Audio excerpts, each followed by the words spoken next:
Olá galera do nono ano, tudo bem com vocês? Tudo ótimo, lindo e maravilhoso? Como tinha falado para vossas senhorias, estou aqui podendo trabalhar aqui com vossas senhorias uma revisãozinha, que é uma revisãozinha linda e maravilhosa para a prova que vocês vão ter nessa segunda-feira, né? Então aproveita esse domingo aí para poder dar uma revisada ali sobre esses lindos e maravilhosos, necessários conteúdos da minha prova, tá? Galera, o que acontece? Essa prova minha, ela até que tem um caráter aí um pouquinho mais simples, porque a gente vai estar lidando com o que? A gente vai estar lidando com o que a gente chama de luz. Então a gente vai estar falando sobre luz praticamente. Primeira definição importante, né, quando eu falo para vocês sobre luz, é que eu posso falar ela logo de cara, que ela é energia. Então, se for definir de maneira mais simples, luz é energia, nada mais, nada menos, tudo bem? Galera, dentro da história da física, né, a gente teve dois comportamentos aí para a possível explicação do que é luz: comportamento de onda e o comportamento de partícula. Então, durante muito tempo, nós físicos tivemos dúvida se a luz ela era onda ou ela era partícula. Hoje a gente assume que a luz ela tem um caráter que é um caráter dual, é a chamada dualidade onda-partícula, tudo bem? Essa dualidade ela só é possível aí de existência devido a uma ferramenta nova aí, uma ferramenta teórica chamada de mecânica quântica. Galera, o que a gente não pode esquecer sobre a luz, né, é que nós, seres humanos, não conseguimos observar todos os tipos de luz, tá bom? A gente tem uma limitação ali, que é a limitação conhecida, eu coloquei uma siglinha para vocês conhecerem como VAVAV. O que é o tal do VAVAV ali? São as 7 cores que compõem o arco-íris. Então dá uma olhadinha, vamos ver cada uma delas.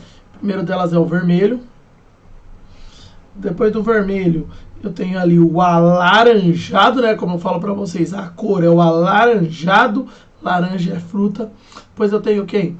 Tenho o amarelo. Depois do amarelo eu posso falar de quem? Posso falar para vocês aí do verde. Depois do verde tem o azul. Eu tenho depois o anil. E fecha com a cor que é o chamado violeta. Violeta. A junção, tá, gente, de todas as cores. Então, se eu tiver um objeto ali, ó, que ele tem todas as cores emitindo, todas as cores, a gente chama isso de branco.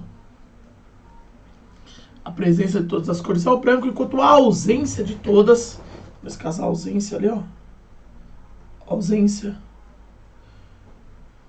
de todas as cores, ausência de todas as cores, aí eu tenho o preto. Então, ausência de todas as cores, o nosso cérebro vai entender como preto. Perfeito, lindo e maravilhoso. Então, aquelas coisinhas que tá acostumado a ver ali em artes, tá bom? Não vale nada pra cá, tá bom? Não vale nada. Vocês estão vendo que a mistura de todas as cores é o quê? Branco, e a ausência de todas as cores é o preto. Se eu quero entender como é que é o mecanismo, né, de visualização de uma cor, eu tenho que entender que ela funciona da seguinte maneira. Existem dois tipos de fontes luminosas. Posso ter fontes, são fontes primárias, e eu tenho as fontes que são as fontes secundárias, tá bom? O que é uma fonte primária de luz? Primária de luz é aquele tipo de fonte, tá bom? Que ela cria a sua própria luz. Por exemplo, sol, tela de televisão, ligada, claro, evidente. Isso aí são fontes primárias. Secundárias, eu posso falar da Lua. Posso falar para vocês da Lua. Além da Lua, podemos trazer ali os planetas, né? Então, Lua, planetas, pessoas, tudo isso são o quê? São fontes secundárias. Desenho aqui para vocês entenderem como é que vai funcionar. Eu tenho aqui uma fonte de luz que ela está emitindo ali o branco. Então, aqui é branco. E como é que vai funcionar para eu visualizar uma cor, tá bom? Se eu tenho essa cor aqui que vocês estão vendo aqui lindamente, uma pessoa que ele é de vermelho, significa que ela está recebendo todas as cores. Então, ela recebe o branco. Então, aqui absorve todas.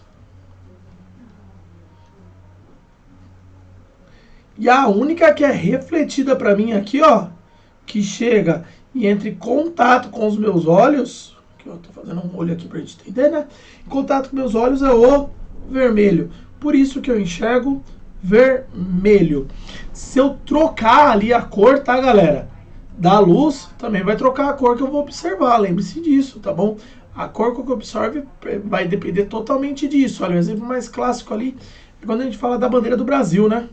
Se eu pegar a bandeira do Brasil aqui, ó, bandeira do Japão, mais fácil, tá? A bandeira do Japão, o que acontece? Ela tem a parte branca e tem uma parte aqui, ó, que é o sol nascente vermelha, né? Certo? Isso eu enxergo assim porque está sob luz branca. Então, sob luz branca, acontece isso. Se eu pegar para vocês e trocar a luz, colocar uma luz ali que ela é azul,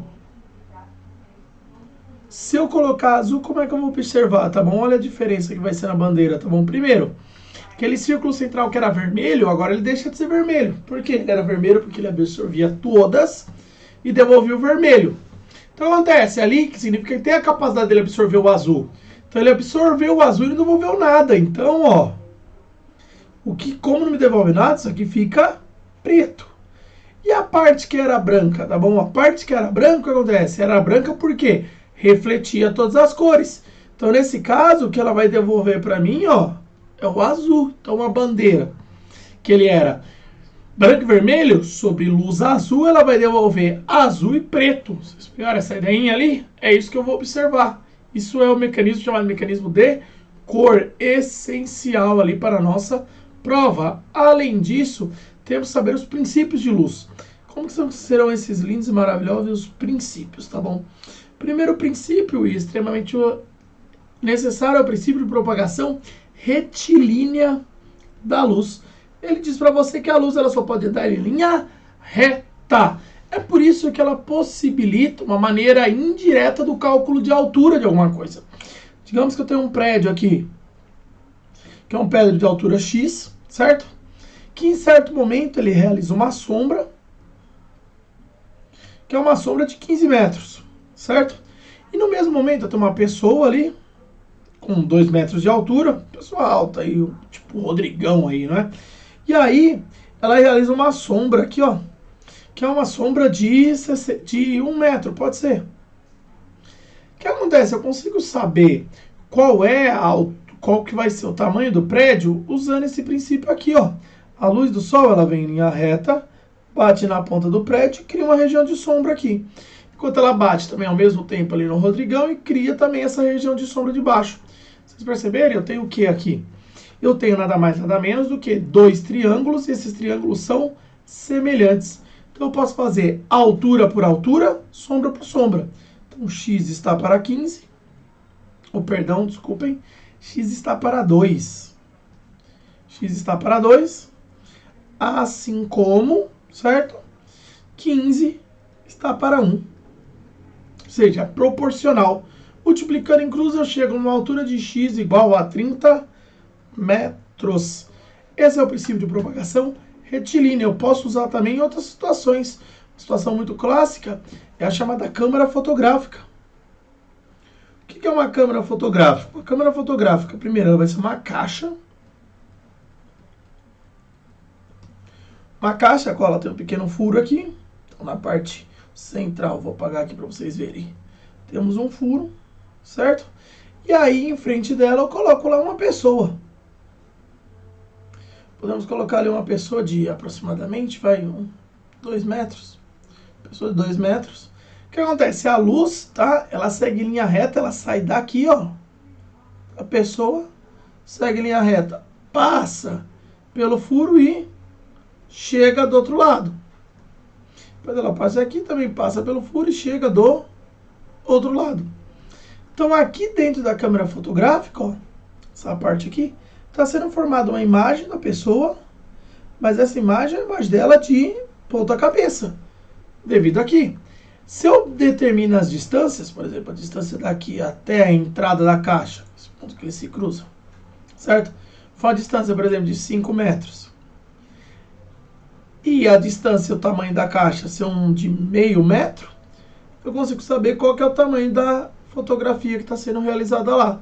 Como, novamente, eu posso fazer isso? De novo, são triângulos semelhantes. Então, eu posso fazer de novo. Altura por altura, então, 2 por x. Sombra, que nesse caso seria distância, distância por distância. Então, 5 e meio. Multiplicando isso aqui lindamente em cruz, vai ficar o quê? X vezes 5, 5x. E 2 vezes meio, que é 1. Então, x é igual a 1 dividido por 5, ou 0,2 metros, mesma coisa aqui, 20 centímetros. Esses cálculos estarão na minha prova, legal vocês darem uma olhadinha, certo? E depois discutimos isso, nós discutimos o quê? Falamos ali sobre espelhos. E o primeiro espelho que eu apresentei para vocês é o espelho que eu tenho o nome de espelho plano. Toda vez que tiver um espelho plano, eu vou estar usando essa simbologia aqui. O que é um espelho, tá? Galera, espelho é uma superfície ali capaz de refletir a luz de maneira regular, ou seja, de maneira regular e não difusa, certo? Então, para fazer isso acontecer, tem que ser uma superfície muito lisa, tá bom? E o espelho tem algumas propriedades. Primeira propriedade de um espelho plano, tá bom? Sempre a distância do objeto até o espelho, x, é igual à distância x do espelho até a imagem. Então, isso aqui sempre mantém-se dessa maneira. Lembre-se que aqui eu tenho objeto e aqui eu tenho imagem. Galera, sempre, tá? O que você enxerga dentro do espelho não é você, é a sua imagem. Cuidado com isso, tá bom? A imagem, ela é diferente do objeto. A imagem, ela sofre um processamento, tanto visual quanto do espelho, tá bom? Agora você não. Ótimo. O que acontece? Uma característica do espelho é que ele sempre é enantiomorfo. O que significa ser enantiomorfo? Ele troca, ele vai ter a troca ali, vou pegar aqui para ficar mais fácil pra gente, ele vai ter a troca entre direita e esquerda.